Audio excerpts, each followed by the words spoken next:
Music Talk takes you to London, where we find Hollie Cook, keen to talk about her new album, Happy Hour.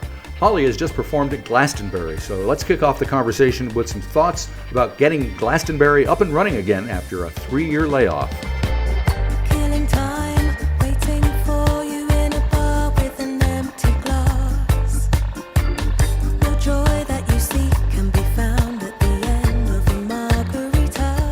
Yeah, I mean, it is mostly because it's like even more exciting, I think, for everyone. It's such an unreal place to be, and the fact that it was happening again after 3 years off what seemed already quite unreal. So it was very overwhelming, but in a really beautiful way. Everyone, like, the energy was extremely high, and it was like, it felt quite... It always feels new, like the first time for me anyway. It's a different festival every year, every year that you go. So yeah, it was great, and the weather was perfect. So that's always nice. At a festival in the UK. That's kind of half the battle. I didn't have a lot of time to see a lot of things.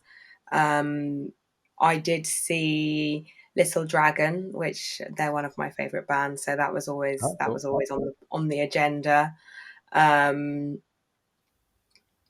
Who else did I see? I saw Lianne La Havas as well on Sunday afternoon. Oh, good. That was really, really great. Perfect little Sunday afternoon in the sun. And other than that, I saw DJs in the night, but yeah, you know. Okay.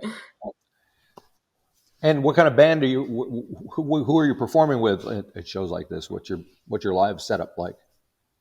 I play with a reggae band from London called General Roots, which are a 4-piece from North London, who I've been playing with for about the best part of the last 10 years, more or less. And that's the band. It's Hollie Cook and General Roots. Now let's get to the record, Happy Hour. See, it's your first one. I think you started recording it, pre-COVID, like a lot of people did, and then it got kind of postponed and whatever. Tell me how things got started with the record anyway. What were you thinking? What were you doing? I was thinking that it was high time that I started making a new record. Basically, I'd gotten to about my 3-year itch. That's usually how long it takes in between each one. And over the last few years before that, I had worked with 2 members of my band on a couple of productions, which were the cover versions I did, Superstar and Sweet Like Chocolate. And we found a really kind of harmonious dynamic working together that way. So we thought that we'd try writing some songs together as well. The first of which ended up being Unkind Love, which is now on the album. So it was a really positive start. I really like that song, and I really like working with Luke and Ben, who are the drummer and the keys player in the band. So we just carried on that trajectory for a couple of months into the beginning of early 2020. So we had like a whole ton of like ideas started, maybe, almost an album's worth. And I live with Luke, and when the pandemic hit and we were all in lockdown, it was really great to revisit these ideas as a way mostly of like being distracted from the big bad world outside. It was a perfect lockdown antidote. We had great weather. We're really lucky we have a lovely garden, so we would, drink beer in the garden in some deck chairs and work on these songs. And as the rules changed and developed, like more of the band started getting involved and started working with Ben McCone again and developing the ideas further. And when it looked like things weren't easing up pandemic wise for a while, we just carried on using the time very indulgently and kind of just, really stretched it out for as long as possible. It was a really long process making the record, purely because we had to the time to do that, from like writing and finessing all the ideas to the recording, then to the like mixing and post-production stuff as well. So it was a really amazing process. It was a really positive use of a terrible time. Very good. Well, that's what you got to do. You got to roll with it. In the future, do you think the experience you had making this record under these conditions will affect how you approach making your music next time around?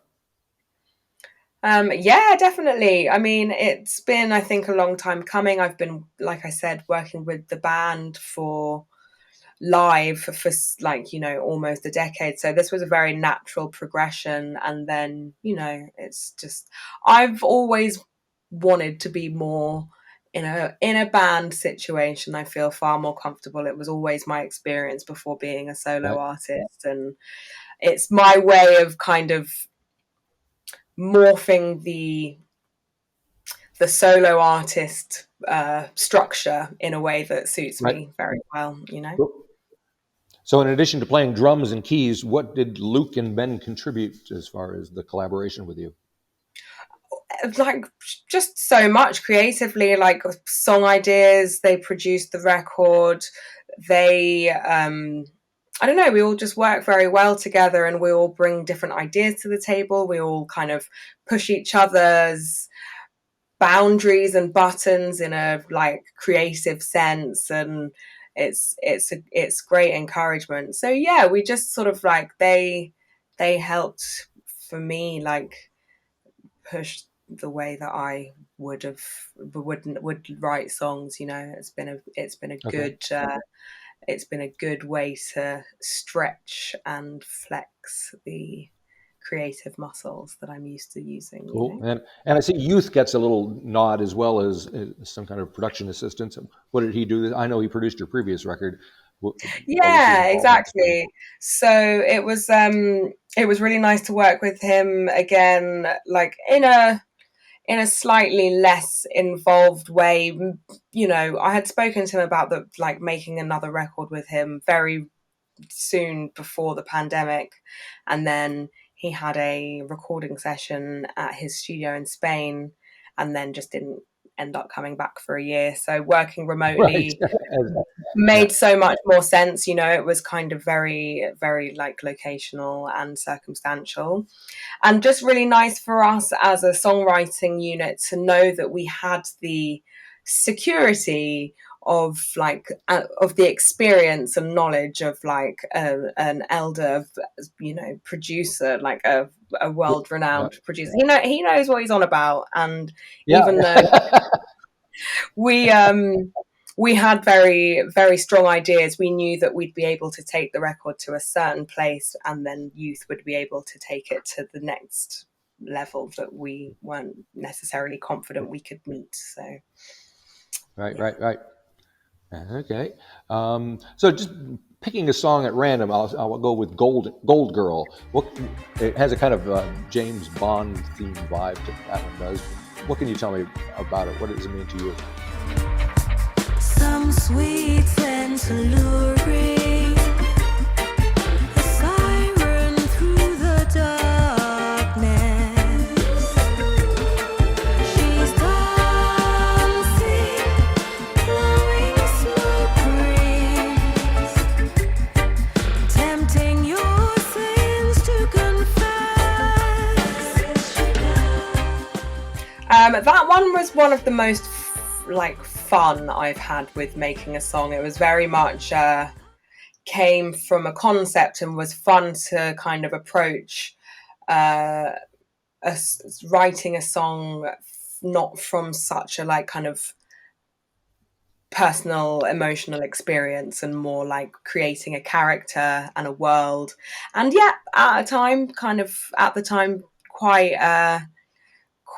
obsessed with you know, cinematic music for movies, James Bond in particular, like what makes a song sound like that, and just wanting to get theatrical. I'm very, very drawn to like theatrical dramatic productions, so I figured I was at first I was a bit like, oh, I don't know if I can do this.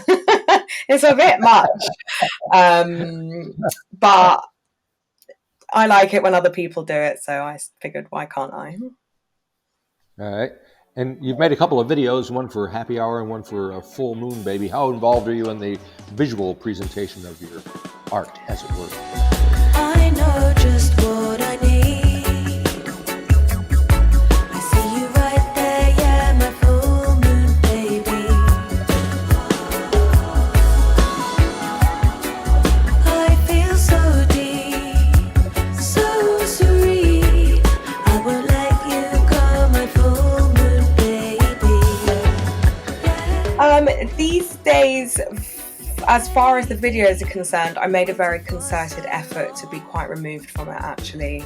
Right. I have been more involved in it in the past, and I've found that quite difficult, quite stressful, just not ever what I expect it to be. So I figured I would find someone that I trust to deal with that side of things. I delegated more, and I've learned where my place is and where my strengths are, and it was really nice to sort of just relinquish a bit more control was the aim, and it worked very well in my favor, I think.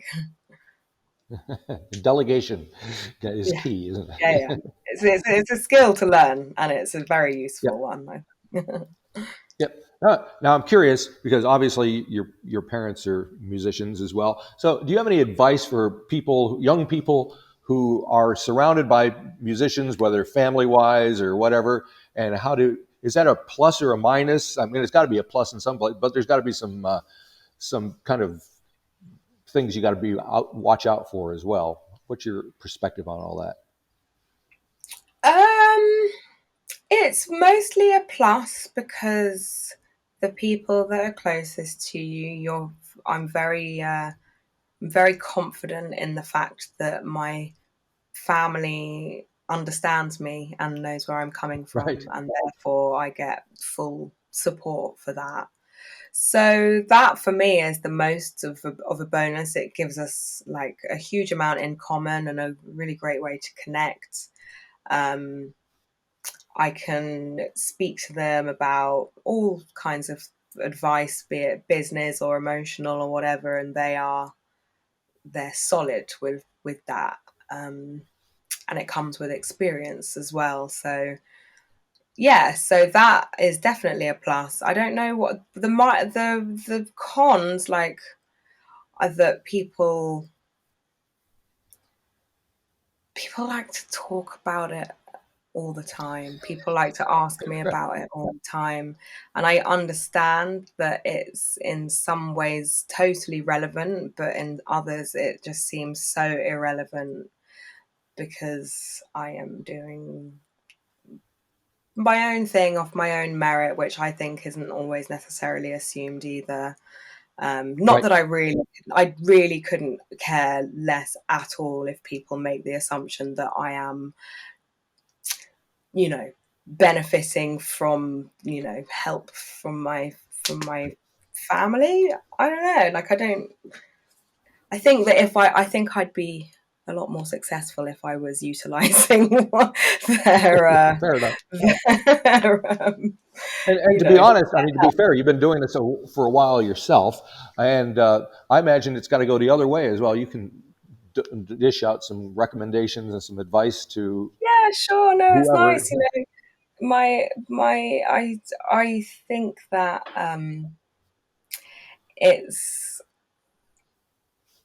it's just very cool to just do your own thing. At the end of the day, like, regardless of the fact of whether they are musicians or not, they are my parents. So, there's a certain level of love and support there. But there's also, like, as their child, a certain level of, like, I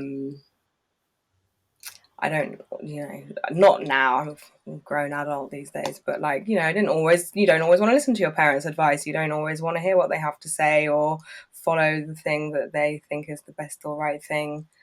We've very rarely really been able to have like the opportunity to disagree on most things. But yeah, my advice would be to just sort of, blinkers on and do you. It doesn't, whether it's Right. Do family you? or whoever else. Yeah. So you mentioned that kind of every 3 years you get the itch to make a new record. So with the way things have gone, your 3 years is almost up for the next one. Are you thinking in terms of Yes. It's very, very true, actually. Yeah, I think come the end of this year, I've already thought about my next project. I've attempted a few ideas. I'm not quite ready yet, but I know that I nearly am, actually. It just takes a bit of living life, which outside of making a record, there hasn't been a whole lot to do. right? So this year feels like the year that will, stimulate my mind and get my creative juices flowing again. There's already been quite a lot going on. Excellent. Very good. All right. Well, that sounds like you got work to do then this year. Go out and have some experiences. Yeah, exactly. And it'd be nice if you had a few experiences down this part of the world, but we'll wait and see if that ever happens. I know. I would love that. I wonder how that will happen. We'll see. We'll see. We'll see. The borders are opening up. Anyway, thank you very much for taking the time to talk to me and making the effort to make everything work. It was fantastic.